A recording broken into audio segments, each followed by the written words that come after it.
Readers اگر آپ ہمارے چینل پہ نئے ہیں تو پلیز چینل کو سبسکرائب کر دیجئے، اس سے یہ ہوگا ہر نئی آنے والی ویڈیو کا آپ کو نوٹیفیکیشن ملتا رہے گا۔ اسٹوری کو لائک کر دیا کیجئے اور کمنٹ کر کے ضرور بتایا کیجئے کہ آپ کو اسٹوری کیسی لگی۔ چلتے ہیں کہانی کی طرف۔ آپ کیا بوبو کر رہے ہیں؟ آپ کو جب ماما کو بچانے کی باری آئی گھوڑے بیچ کر سو گئے، بالکل بھی اچھے بیبی نہیں ہیں آپ۔ رات کو پتہ ہے آپ کے بابا مجھے بس کھانے ہی والے تھے، پتہ نہیں کیسے رحم آ گیا ان کو مجھ پر، بالکل دیو کی طرح میرا نوالا بنا کر مجھے نکل جاتے اور ڈکار بھی نہ مارتے۔ بوبو بوبو، وہ اس کے کندھے سے چپکا ہوا جیسے اس کی ہر بات کا جواب دے رہا تھا۔ ہاں بالکل بھوت کی طرح، شکر ہے میں بچ گئی، ورنہ آپ کو تو آپ کی ماما ہی نہیں ملتی، کہاں سے ڈھونڈ کر لاتے آپ؟ پھر بولیں، بتائیں بوبو۔ وہ اس کی ساری بات سننے کے بعد بولا تھا، اور نہیں تو کیا، کسی بھوت بنگلے سے ہی ملتی آپ کو آپ کی ماما واپس، پر وہاں سے بھی آپ کیسے بچا کر لاتے؟ ابھی تو آپ کے پیر بھی نہیں لگے۔ اور پتہ ہے وہ کیا کہہ رہے تھے؟ پتہ ہے وہ ایک بار پھر سے اپنے سامنے کرتے ہوئے سوالیہ انداز میں بولی تو اسے پھر سے وہی جواب سننے کو ملا تھا۔ بوبو، ہاں بالکل، وہ کہہ رہے تھے کہ آپ میرے باڈی گارڈ ہو، بس اس میں تو کوئی شک نہیں، آپ بس بڑے ہو جائیں تو میں آپ کو اپنا باڈی گارڈ بنا لوں گی، پھر آپ کے بابا میرا کچھ نہیں اکھاڑ سکیں گے، بے شک وہ بھوت ہی بن کر کیوں نہ آ جائیں۔ وہ بڑی بہادری کا مظاہرہ کر رہی تھی۔ اسے کل رات والی وہ معصوم سی لڑکی یاد آئی جو اس سے حد درجہ گھبرا رہی تھی، اور اس وقت وہ اپنے بیٹے سے اس کے باپ کی شکایت کرنے میں مصروف تھی۔ تابان بیٹا، آپ اپنی ماں کو یہ بتا دو، چاہے کچھ بھی ہو جائے یہ بھوت انہیں چمٹ کر رہے گا، اس بھوت سے بچنا اب ان کے لیے آسان نہیں ہے۔ اسے اچانک جب اپنے پیچھے سے آواز سنائی دی، وہ لمحے میں اچھل کر پیچھے جا لگی تھی، آرام سے اس طرح ریئیکٹ کر رہی ہو جیسے سچ میں کوئی بھوت دیکھ لیا ہے۔ وہ آہستہ سے اس کی باہوں سے تابان کو نکال چکا تھا، کیونکہ اسے دیکھتے ہی وہ اس کے پاس آنے کو مچلنے لگا تھا۔ بہت خوب بیٹا، آپ بتاؤ آپ کی ماما آپ سے کیا شکایت لگا رہی تھی کہ آپ کے بابا رات کو بھوت بن کر آپ کی ماما کو کھانے والے تھے؟ اس سے پہلے اس نے کبھی تابان سے اس طرح کوئی بات نہیں کی تھی، ایسے کسی کی باتیں نہیں سنتے۔ میں نے نہیں سنی، سیڑھیوں سے اتر رہا تھا، خود بخود تمہاری آواز میرے کانوں میں آنے لگی، اور پھر تمہارا یہ بیٹا جس طرح سے تمہارا ساتھ دے رہا تھا، اس کی آواز خود بخود میرے کانوں تک آئی تھی۔ اب یہ گھر اتنا بڑا تو ہے نہیں کہ تم ایک کونے میں بیٹھ کر بات کرو اور دوسرے کونے تک میں آواز نہ سن سکوں۔ آئندہ ایسا کرنا، جب تم لوگ پرائیویٹ گفتگو کرو، کسی کمرے میں دروازہ اندر سے لاک کر کے کرنا، سیکرٹ باتیں اس طرح کھلے عام نہیں کی جاتی۔ وہ جیسے اسے سمجھا رہا تھا، شاید اس کا مذاق اڑا رہا تھا۔ اگر آپ کو آواز آ رہی تھی تو آپ کو چاہیے تھا بنا سنے واپس چلے جاتے، اس طرح کسی کی باتیں سننا اللہ تعالیٰ گناہ میں شامل کرتے ہیں، آئندہ ایسی حرکت مت کیجیے گا۔ وہ سمجھاتے ہوئے بول رہی تھی، اور اس نے بڑی فرمانبرداری سے ہاں میں سر ہلایا تھا۔ میں وہیں سے پلٹ جایا کروں گا یا کانوں پر ہاتھ رکھ لیا کروں گا، مگر تمہاری پرائیویٹ گفتگو نہیں سنوں گا۔ اب تم لوگ اتنے سیریس موضوع پر ایک دوسرے سے باتیں کرتے ہو، میرا بالکل حق نہیں بنتا اس طرح سے تاہو اور تاہو کی ماما کی پرائیویٹ گفتگو سننے کا۔ وہ تاہو کو دیکھتے ہوئے بولا، جو اپنے لاڈ پیار سے اس کی گردن گیلی کر چکا تھا۔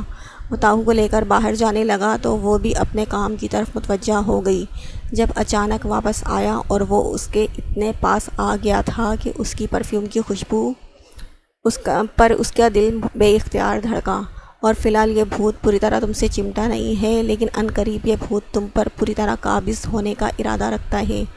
اس کے گال کو بڑی نرمی سے اپنے ہونٹوں سے چھوتا، وہ پیچھے ہٹا تھا، جبکہ وہ اپنے دل کی دھڑکنیں سنبھالتی گہری سانس لے کر اپنے سرخ ہوتے چہرے پر ہاتھ پھیرنے لگی، جس پر ایک شرمیلی مسکان اس کے لبوں پر آ گئی تھی۔ آج اسے مائیوں بٹھا دیا گیا تھا، اب سب باری آ کر اسے ہلدی لگا رہے تھے۔ زباریہ کافی دیر سے منظر سے غائب تھی۔ وہ تھوڑی دیر پہلے اپنے کام سے واپس آتے ہوئے کپڑے چینج کرتا رسم کے لیے نیچے آیا تھا۔ اس کی چھٹیاں منظور نہیں ہوئی تھیں۔ داور کا کہنا تھا کہ اسے ابھی نوکری جوائن کیے ہے کچھ ہی دن ہوئے ہیں، ایسے میں اسے پھر سے چھٹیاں دے دینا اس کے بس سے باہر ہے۔ اس نے بہت سارے دلائل پیش کیے تھے جس پہ اس نے یہ ثابت کیا تھا کہ اس کی شادی میں شامل ہونا بہت ضروری ہے، جس کے جواب میں اس نے کہا تھا، جب تمہاری چھٹیاں منظور ہو جائیں گی تب تک کے لیے ڈیلے کر دو، اب شادی میں تمہارا ہونا اتنا بھی ضروری نہیں۔ میں تو تمہیں یہی مشورہ دے سکتا ہوں۔ اس کے مشورے پر وہ اپنی مٹھیاں بھینچ کر کمرے سے باہر نکل آیا تھا، اور اس وقت وہ مایوں کی رسم میں سب سے لیٹ آیا تھا، لیکن اس کی مجبوری کو سمجھتے ہوئے کسی نے بھی اس سے کچھ نہیں کہا تھا۔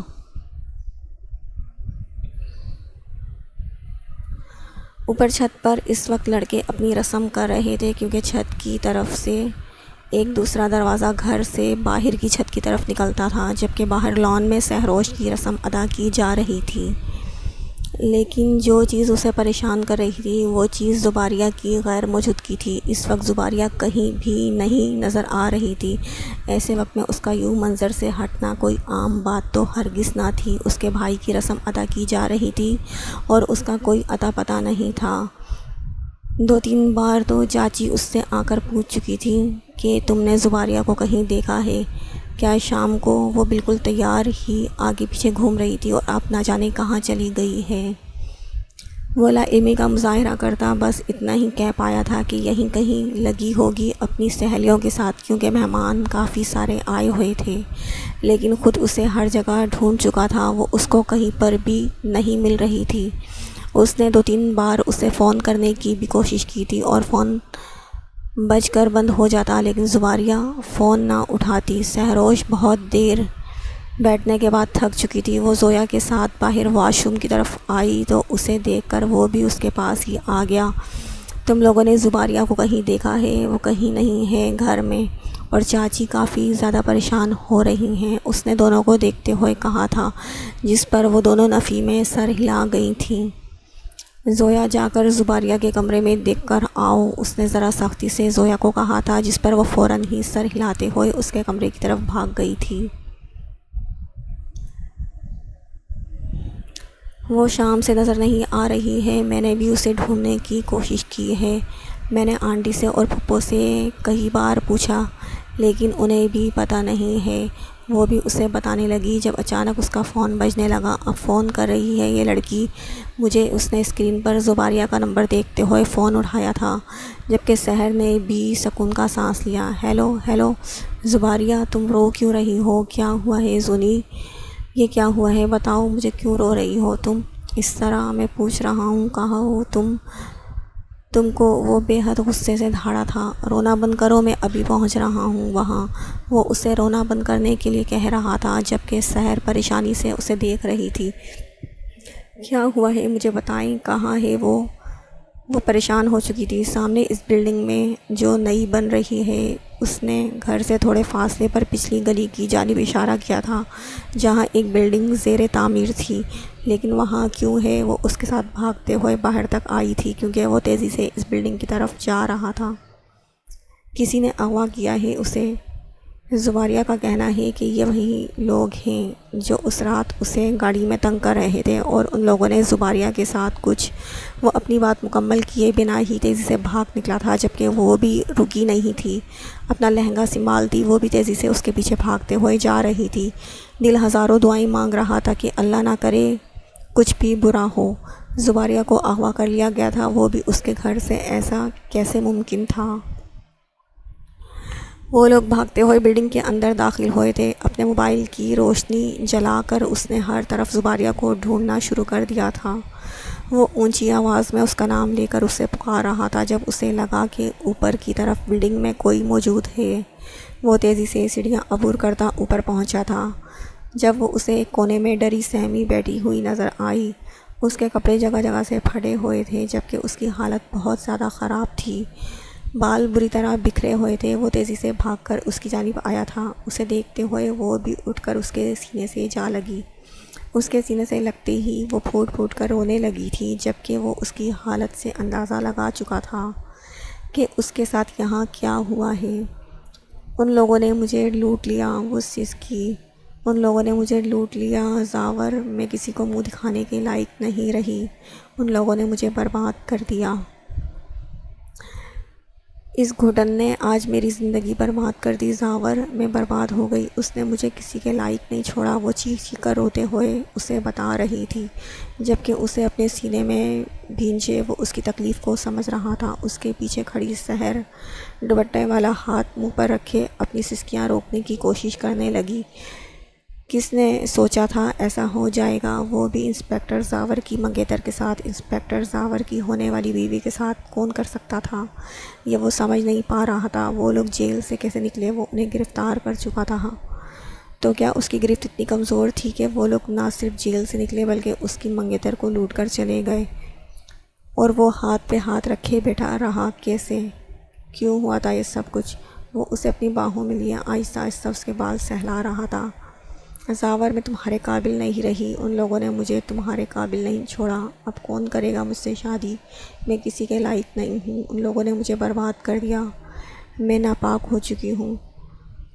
وہ چیختے ہوئے چلاتے اپنے بال نوچنے لگی، اس کی حالت بہت خراب ہونے لگی تھی۔ میں کروں گا تم سے شادی زباریہ، تم میری منگیتر ہو، میں تمہارے ساتھ کچھ برا نہیں ہونے دوں گا۔ وہ اس کا چہرہ اپنے ہاتھوں میں لیے اسے سمجھا رہا تھا، اور یہ وہ وقت تھا جب سہروش کی نظروں میں اس شخص کا مقام بہت بلند ہو گیا تھا۔ وہ ایک لوٹی ہوئی لڑکی کو اپنی عزت بنانے کو تیار تھا۔ میں آج ہی تم سے شادی کروں گا، بلکہ ابھی ہمارا نکاح ہوگا، بس اب ایک آنسو مت بہانا۔ اور اس کے آنسو صاف کرتا اسے ایک بار پھر سے اپنے سینے سے لگا چکا تھا۔ وہ اسے اپنے سینے سے لگائے اب بھی اسے سمجھا رہا تھا کہ وہ اس کے لیے پاک ہے، کوئی اس کے بارے میں کچھ بھی سوچے وہ اس کے لیے خاص ہے، وہ اسے اپنائے گا۔ وہ اس وقت کتنا پریشان تھا صرف وہی جانتا تھا۔ لیکن زباریہ جو کب سے اس کے سینے میں منہ چھپائے رو رہی تھی، اچانک اس کے آنسو کھلکھلاہٹ میں بدل گئے، اور پھر وہ کھلکھلاہٹ کہکہوں میں بدلنے لگی۔ وہ اس کے پیچھے ہٹ کر زور زور سے تالیاں مارنے لگی تھی۔ کیا کہا تھا میں نے تم لوگوں سے کہ آدمی میرے لیے کچھ بھی کر سکتا ہے؟ کیا کہہ رہی تھی؟ آزماؤ اسے اور بتاؤ کیسے آزماؤں میں، اتنا آزمانا کافی ہے تم لوگوں کے لیے۔ ایمن ارم باہر آؤ یار بس اب یہ ڈرامہ ختم کرو۔ وہ تالیاں مارتے ہوئے قوت لگاتی ان دونوں کو بلا رہی تھی جو وہیں کہیں چھپی ہوئی تھی۔ سحر کو یقین نہ آیا کہ وہ اسے آزمانے کے لیے اس حد تک جا سکتی ہے، وہ اپنی عزت پر سوال اٹھا سکتی ہے، اور ایسی ہی بے یقینی کی کیفیت میں وہ بھی کھڑا اسے دیکھ رہا تھا۔ یقین کرنا مشکل تھا مگر یہ سچ تھا، یہ سب ڈرامہ تھا، لیکن اس نے اپنی عزت، اپنا وقار، سب کچھ اس کی نگاہوں میں کھو دیا تھا۔ اس کا ہاتھ اٹھا اور لمحے میں ہی اس کا چہرہ سرخ کر گیا تھا۔ اس کا تھپڑ اتنا زوردار تھا کہ زباریہ لمحے میں زمین بوس ہوئی تھی اور اپنے چہرے پر ہاتھ رکھے اور بے یقینی سے اسے دیکھ رہی تھی۔ وہ جو ابھی اس کی محبت میں پاس ہو گیا تھا، وہ اس کے منہ پر اپنا نشان چھوڑ چکا تھا۔ غصے سے اس کی آنکھیں سرخ ہو رہی تھی۔ اس کا بس نہیں چل رہا تھا کہ وہ اس لڑکی کو جان سے مار ڈالتا جو اس کی محبت کو اس انداز میں آزما رہی تھی۔ شاید یہ بات اسے اتنی بری کبھی نہ لگتی، لیکن جس طرح سے اس نے اپنی عزت پر سوال اٹھایا تھا، اور زاور حیدری کا بس نہیں چل رہا تھا کہ اسے زندہ زمین میں گاڑ دے۔ وہ غصے سے ایک بار پھر سے اس کی جانب بڑھا تھا جب اچانک ہی پیچھے سے سحر نے اس کا بازو اپنے ہاتھ میں دبوچ لیا۔ اسے ڈر تھا کہ وہ کچھ غلط نہ کر ڈالے۔ اس کا غصہ بتا رہا تھا کہ آج وہ اسے جان سے مار ڈالے گا۔ اس نے اپنا ہاتھ چھڑوانے کی بہت کوشش کی تھی، لیکن سحر نے اپنی گرفت نہ ٹوٹنے دی۔ یہ تم نے کیا کیا زباریہ؟ کوئی کسی کو آزمانے کے خاطر کیا اتنا بڑا قدم اٹھاتا ہے؟ تمہارا دماغ خراب ہو گیا تھا کیا؟ تم نہیں جانتی کہ ایک عورت کے لیے اپنی عزت سے بڑھ کر اور کچھ اہم نہیں ہوتا؟ وہ شخص تمہیں ہر حال میں قبول کرنے کے لیے تیار ہے، تم نے اسے اتنے بڑے امتحان میں ڈال دیا۔ ذرا سوچو تو صحیح کیا گزری ہوگی اس پر۔ اس نے اس تھوڑی دیر میں صرف اپنے بارے میں نہیں سوچا ہوگا، ارے تم نے نہیں سوچا ہوگا تمہارے بابا، بھائی، ہر کسی کی عزت کو تم نے داؤ پر لگا دیا۔ کیا گزرتی ان پر؟ تم نے ایک مذاق کے لیے اتنا بڑا قدم اٹھانے سے پہلے کم از کم ایک بار اپنے اپنوں کے بارے میں تو سوچتی۔ اپنے دوستوں کے کہنے پر تم اتنی بڑی غلطی کیسے کر سکتی ہو؟ یہ نادانی یا بے وقوفی نہیں ہے، ایک بہت بڑا گناہ ہے۔ اللہ تعالیٰ بھی جذبات کے ساتھ کھیلنے والوں کو کبھی معاف نہیں فرماتا، پر تم نے اس انسان کے جذبات کے ساتھ کھیلا جو تم سے محبت کرتا ہے۔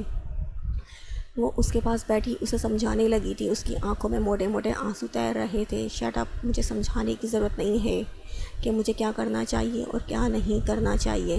تم اپنے کام سے مطلب رکھو، میرا دماغ خراب کرنے کی ہرگز ضرورت نہیں ہے۔ وہ تیزی سے اس کے پاس سے اٹھ کر کھڑی ہو گئی تھی۔ اس نے اس کی سہیلیوں کے سامنے اس پر ہاتھ اٹھایا تھا، نہ جانے وہ کیا کیا سوچ رہی ہوں گی۔ اور یہ لڑکی، اس نے اپنا لیکچر شروع کر دیا تھا۔ یہ سب اس کا وقتی ریئیکشن تھا، اور ویسے بھی اس کو کافی بڑا جھٹکا لگا ہے۔ میں صرف اسے اپنی محبت کے لیے آزمانا چاہتی تھی، اور وہ میرے ٹیسٹ میں پوری طرح کامیاب ہو گیا ہے۔ اور جہاں تک بات ہے اس سے بات کرنے کی، تو وہ میرا اپنا زاور حیدری ہے، اسے تو میں منا لوں گی، اسے منانا میرے لیے مشکل نہیں ہے۔ اس لیے تم اپنے لیکچرز اپنے پاس رکھو، اور تمہیں کیا ضرورت تھی اس طرح مایوں کی دلہن بن کر گھر سے باہر نکلنے کی؟ چلو اب جلدی سے آؤ میرے ساتھ۔ ایمن، تم لوگ بھی آؤ، اور مجھے اپنا یہ دوپٹہ دے دو تاکہ کسی کو پتہ نہ چلے کہ یہاں کیا ہوا ہے، اور زاور کو منانا بھی ہے، جلدی آؤ۔ وہ ایمن سے دوپٹہ لیتی خود پر پھیلاتے تیزی سے سیڑھیاں اتر گئی تھی، جبکہ ایمن خود بھی حیران تھی۔ آئی ایم ریئلی سوری، لیکن میں تمہیں سچ بتا رہی ہوں، ہمارا اس سب میں کوئی قصور نہیں ہے۔ ہم تو بس ایسے ہی اسے آزمانے کے لیے کہہ رہی تھی کہ جسے وہ اسے شاپنگ پر لے کر جائے یا کسی رومانٹک جگہ۔ ہمارا اس طرح کا کوئی پلان نہیں تھا، یہ تو اس کی اپنی سوچ تھی۔ کیا تمہیں لگتا ہے کہ ہماری سوچ اتنی نیچے گر سکتی ہے؟ ہم نے اسے سمجھانے کی بہت کوشش کی کہ پلیز اتنا بڑا مذاق ٹھیک نہیں ہے، لیکن اس نے کہا کہ اگر آزمانا ہے تو ٹھیک سے آزماؤ، ایسے ہی آزماؤ۔ میں نے اس سے کہا تھا کہ تم صرف کچھ دن کے لیے زاور سے ناراض ہو جاؤ، میں دیکھوں گی کہ زاور بھائی تمہیں منانے کے لیے کیا کرتے ہیں، اور اس طرح وہ اپنی محبت کے امتحان میں پاس ہو جائے گی۔ اگر مجھے پتہ ہوتا تو میں یہ سب کچھ نہیں کرتی، بلکہ میں تو اس بارے میں بات تک نہیں کرتی۔ اس کی سوچ اتنی آگے چلی جائے گی، یہ مجھے کبھی بھی نہیں لگا تھا۔ میں نے یہاں آنے کے بعد بھی اسے منع کیا، اس نے اپنے کپڑے پھاڑ دیے، اپنے بال خراب کیے، اور ہمیں کہا کہ ہم چھپ جائیں۔ میں تو پریشان ہو گئی تھی کہ وہ کیا کرنے والی ہے، لیکن اس نے ہمیں اپنی دوستی کی قسم دی تھی کہ جب تک وہ ہمیں باہر نہ بلائے ہم باہر نہ آئیں۔ ہم بالکل بے قصور ہیں سحر، ہم نے ایسا کرنے کے لیے نہیں کہا تھا، اس نے سب کچھ خود کیا ہے۔ ایمن اس کے پاس کھڑی اسے سمجھا رہی تھی۔ اس وقت وہ بھی بہت پریشان لگ رہی تھی، اسے ڈر تھا کہ کہیں ان کی شرارت کی وجہ سے اس کا منگیتر اس سے منگنی نہ ختم کر دے، لیکن زباریہ کا ایٹیٹیوڈ صاف بتا رہا تھا کہ ایسا کچھ بھی نہیں ہونے والا۔ وہ زاور کو ہر قیمت پر منا کر رہے گی، بلکہ اس کی نظر میں یہ ساری باتیں کہ کوئی ویلیو ہی نہیں رکھتی تھی۔ وہ بس یہ کہہ رہی تھی کہ وہ اپنے منگیتر کو منا سکتی ہے، یہ مشکل نہیں ہے۔ وہ اسے سمجھا سکتی ہے کہ یہ سب کچھ صرف ایک مذاق ہے، مذاق سے بڑھ کر کچھ بھی نہیں ہے، اور وہ دل پر نہ لے۔ لیکن وہ یہ بات نہیں سمجھ سکتی تھی کہ کچھ باتیں دل پر لو یا نہ لو، لیکن وہ دل پر ایسا اثر کرتی ہیں کہ ان کا اثر زندگی بھر نہیں جاتا۔ زاور کے سامنے آج یہ بات واضح ہو چکی تھی کہ زباریہ کے لیے اس کی عزت سے کئی زیادہ بڑھ کر اس کی شرطیں ہیں۔ وہ غصے سے گھر واپس آیا اور اپنے کمرے میں بند ہو گیا تھا۔ اسے زباریہ کے ساتھ دیکھ کر تائی امی اس کے پاس آ گئی تھی۔ کہاں چلی گئی تھی تم سحر؟ ہم کب سے تمہیں ڈھونڈ رہے تھے۔ وہ زباریہ کو دیکھے بنا اس سے بول رہی تھی، جبکہ زباریہ کی حالت بھی قدرے بہتر تھی۔ وہ واپس آتے اپنے کپڑے ٹھیک کر چکی تھی اور اپنے بالوں کو بھی، جبکہ کمرے میں جانے کے بعد وہ اپنا ڈریس چینج کرنے کا ارادہ رکھتی تھی۔ وہ مما کہیں بھاگی نہیں جا رہی تھی، میرے ساتھ ہی تھی، ہم ذرا یہاں باہر ہوا لینے گئے تھے، اس کی حالت خراب ہو رہی تھی یہاں۔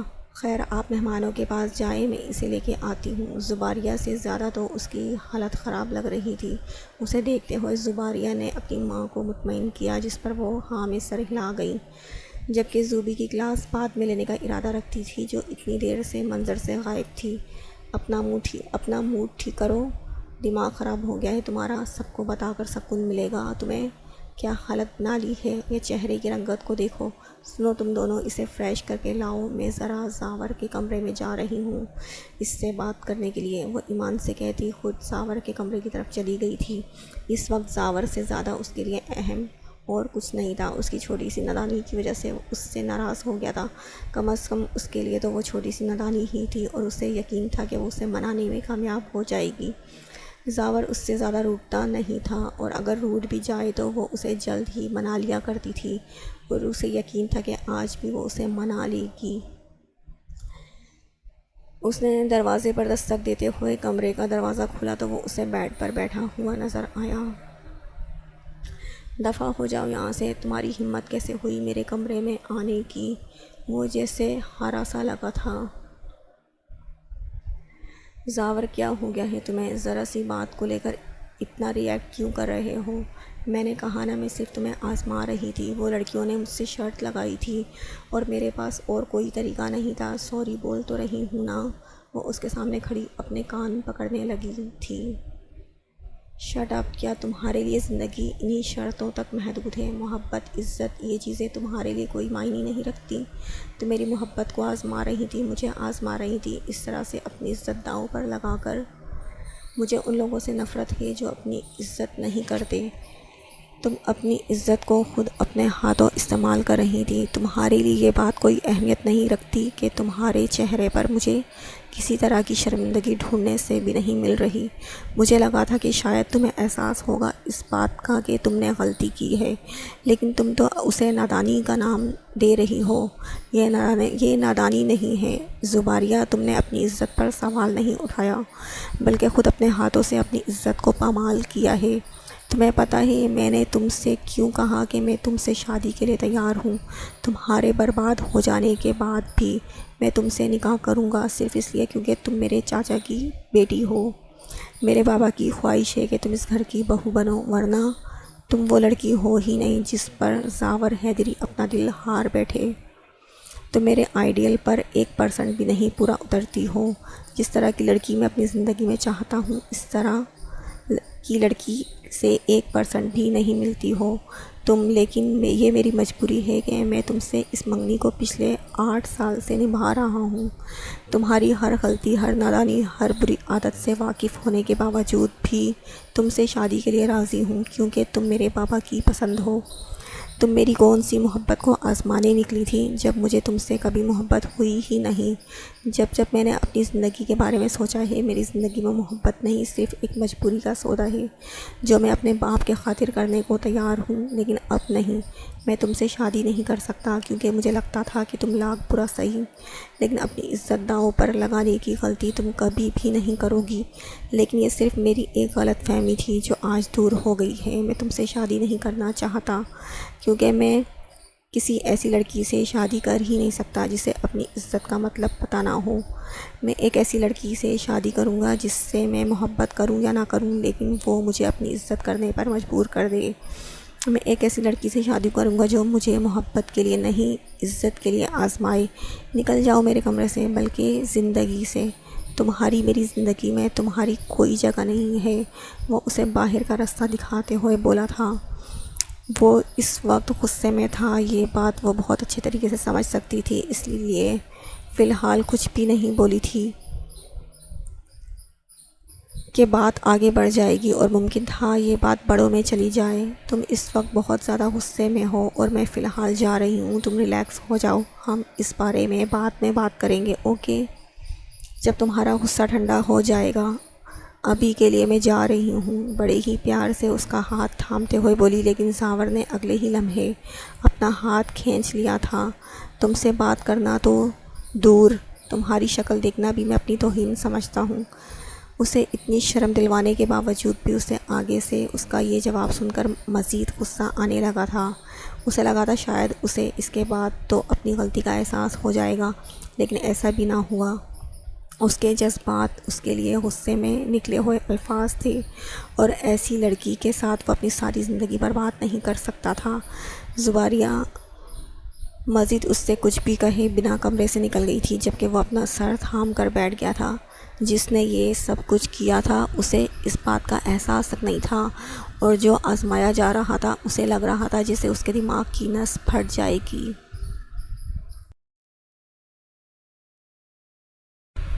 تاؤ آپ کے بابا کدھر رہ گئے؟ ابھی تک گھر واپس نہیں آئے، کتنا ٹائم ہو گیا؟ تاؤ کی مما کو بھوک لگی ہوئی ہے اب۔ یہ اس نے تقریباً 6 چکر دروازے تک کا لگایا تھا، لیکن داور کی واپسی کے کہیں کوئی امکان نظر نہیں آئے تھے۔ تاؤ اپنے ہاتھوں کی ساری انگلیاں کھولے، ایک انگلی کو ذرا الگ کرتے ہوئے پھر سے اپنا بوبو بوبو اسٹارٹ کر چکا تھا۔ ہاں مجھے پتہ ہے وہ بزی ہے، لیکن پھر بھی گھر پہ بندہ فون کر کے بتا تو سکتا ہے نا۔ یہ فون کیا ہم نے صرف نمائش کے لیے لگایا ہوا ہے؟ وہ ایک بار پھر سے ٹی وی آن کر کے بیٹھ گئی تھی، جہاں پر کارٹون چینل چل رہا تھا، اور وہ بڑے مزے سے ٹام اینڈ جیری دیکھنے میں مصروف تھا۔ دل چاہا فون کر کے پوچھے، پھر احساس ہوا کہ اس کو تو نمبر ہی نہیں پتہ۔ تاہوں کہ بابا کا میں ایک بار پھر سے دروازے پر دیکھ کے آؤں۔ اس نے ایک بار پھر سے اسے اجازت طلب نظروں سے دیکھا تھا، جیسے وہ اس کے باپ کو دیکھنے پر ٹیکس لگا دے گا کہ تم میرے باپ کو کیوں دیکھ رہی ہو، بو بو بو بو بو بو۔ اس نے پھر سے اس کی بات کا جواب دیا تھا، یہ بھی آپ صحیح کہہ رہے ہو، اگر آئیں گے تو اندر ہی آئیں گے، کون سا باہر رک جانا ہے کہ جب تک میں دروازے پر آ کر انہیں ریسیو نہیں کروں گی وہ اندر نہیں آئیں گے۔ چلو چھوڑو، ہم اپنا شو دیکھتے ہیں۔ وہ ایک بار پھر سے ٹی وی کی طرف متوجہ ہوتے ہوئے ٹی وی کی آواز بلند کر چکی تھی، لیکن سارا دھیان دروازے کی طرف ہی تھا کیونکہ ابھی تابان جاگ رہا تھا، اور اگر وہ سو گیا تو اندھیرے میں اسے ڈر بھی تو لگے گا۔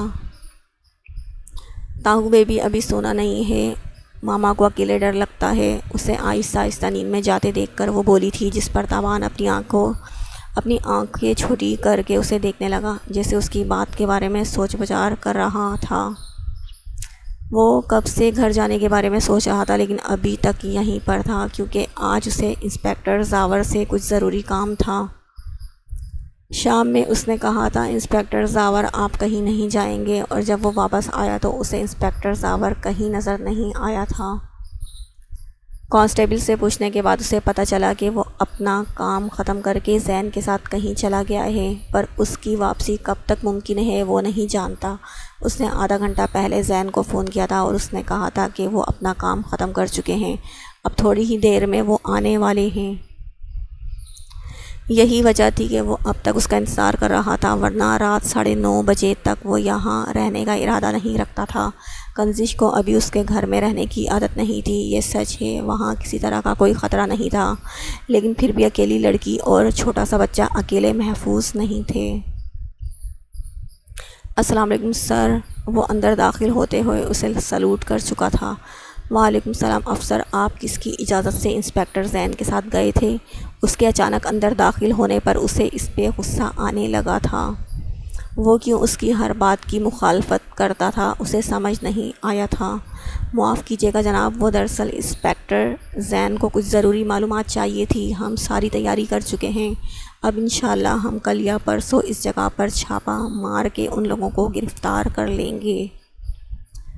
یہ ڈرگس کا کیس ہے جو آلموسٹ ہم نے سولو کر لیا ہے، وہ زین کو دیکھتے ہوئے بولا تھا، کیونکہ اس نے ہی کہا تھا کہ داور کے سامنے اگر تم یہ کہو گے کہ ہم اس کیس کو حل کر رہے تھے جو تقریباً مکمل ہو چکا ہے تو ممکن ہے وہ تمہیں کچھ نہ کہے۔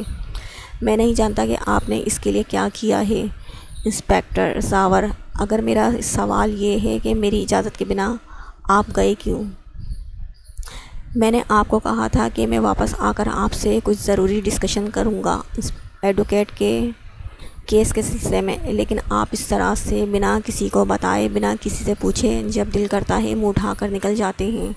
آپ نے نوکری کرنی ہے یا نہیں؟ مجھے تو لگتا ہے کہ آپ کو اس جاب میں انٹرسٹ ہے ہی نہیں، کیونکہ اگر آپ کو انٹرسٹ ہوتا تو کم از کم اپنی ذمہ داری کا احساس ہوتا۔ آپ کو ایڈوکیٹ صفدر کا کیس دیا گیا ہے، کوئی ڈرگس کیس نہیں جس پر آپ کام کر رہے ہیں۔ آپ کو اتنا نہیں پتہ کیا کہ آپ کو کون سی چیز پر کام کرنا ہے اور کون سی چیز پر نہیں؟ اور انسپکٹر زین، اگر آپ کی ٹیم اس قابل نہیں ہے کہ آپ کے ساتھ آپ کے کاموں میں مدد کروا سکے تو بہتر ہے کہ آپ اپنی ٹیم بدل لیں، نہ کہ دوسرے کی ٹیم ممبر پر اپنی حکومت چلانا شروع کر دیں۔ انسپکٹر زاور، مجھے کل تک ایڈوکیٹ صفدر کے کیس کی ساری معلومات چاہیے اور اس بارے میں کسی طرح کی لاپرواہی برداشت نہیں کروں گا۔ وہ فائل اس کے سامنے پڑھتے ہوئے بولا تھا، لیکن سر ہم نے اس پر کسی طرح کا کوئی ڈسکشن نہیں کیا، میں اس کے بارے میں معلومات نہیں رکھتا۔ اس کے اٹھ کر کھڑے ہونے پر وہ سمجھ چکا تھا کہ وہ اب یہاں سے جانے کا ارادہ رکھتا ہے، اسی لیے اسے دیکھتے ہوئے کہنے لگا، اگر وہ اسے کچھ بھی بتائے بنا چلا جائے گا تو وہ اس کیس کی معلومات اکٹھی کہاں سے کرے گا؟ یہ آپ کا کام ہے انسپکٹر، میں نے آپ سے کہا تھا کہ شام 5 بجے تک آپ مجھے میرے آفس میں ملیں، تو اب آپ یہ ساری معلومات کہاں سے اکٹھی کرتے ہیں؟ یہ آپ کا کام ہے، میرا نہیں۔ میری ڈیوٹی ٹائم ختم ہوئے تقریباً 3 گھنٹے ہو چکے ہیں۔ ایکسکیوز می، وہ اپنی بات مکمل کرتا اس کے قریب سے نکلتا باہر چلا گیا تھا، جبکہ زاور سر پکڑ کر بیٹھ گیا تھا۔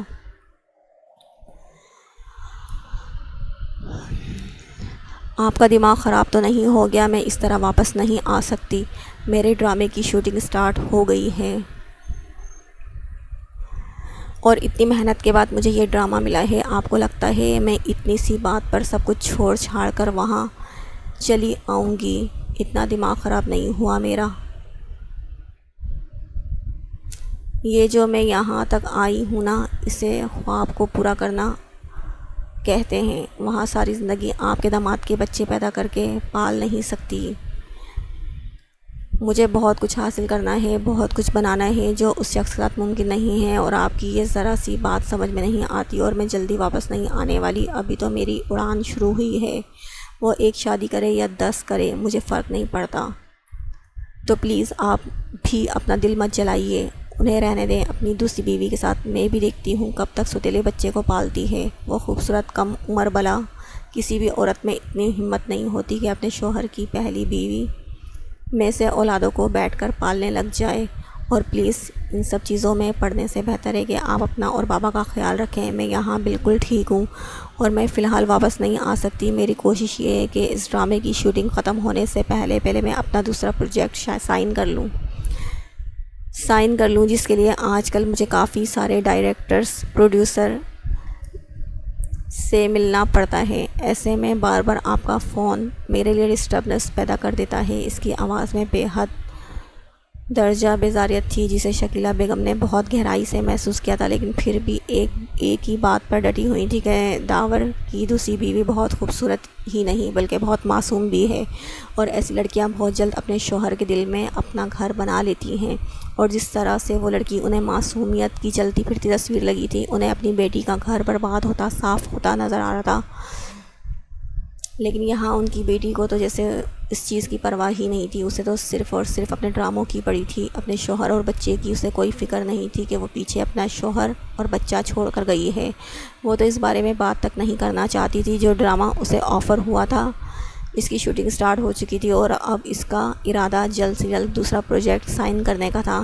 ایسے میں اس کے پاس فالتو کسی بھی چیز کو سوچنے کا وقت بھی کہاں تھا. بیوقوف لڑکی اپنا گھر تباہ کر کے وہاں ڈراموں فلموں میں کامیابی مل بھی گئی تو کیا کرو گی؟ تمہارے شوہر نے دوسری شادی کر لی ہے، بچہ دوسری بیوی کی گود میں ڈال دیا ہے. کبھی نہ کبھی تو اپنے اصل تک لوٹ کر آؤ گی نا. یہ ڈرامے فلمیں ساری زندگی نہیں چلتی. میری بیٹی ابھی بھی وقت ہے. اس نے تمہیں طلاق نہیں دی. اب بھی لوٹ آؤ. ہو سکتا ہے وہ تمہیں اپنے ساتھ رکھ لے. 6 سال کی رفاقت ہے. وہ اتنی آسانی سے تمہیں بھلا تو نہیں سکتا. نہیں، ان 6 سالوں میں زندگی میں کوئی تو ایسا لمحہ ہوگا جس میں وہ تمہاری محبت میں گرفتار ہو جائے.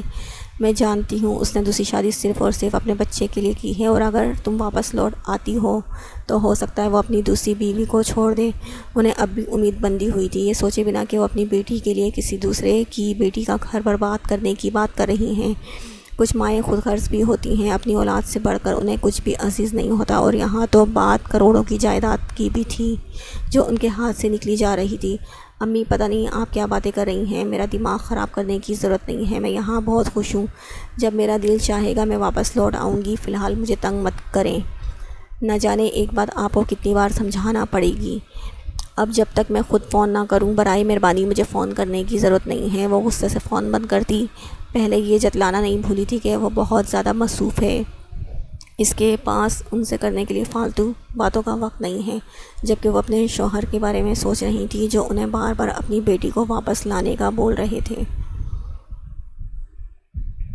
لیکن وہ انہیں کیا سمجھاتی کہ ان کی بیٹی تو کچھ سمجھنے کے لیے تیار ہی نہیں ہے. وہ تو وہاں بہت خوش ہے. اس کا واپس آنے کا کوئی ارادہ نہیں ہے. اور جس طرح سے داور پارٹی میں خوش نظر آ رہا تھا، اس بات سے یہ بات صاف ظاہر تھی کہ داور اب شاید عائشہ کو کبھی دوسرا موقع نہ دے.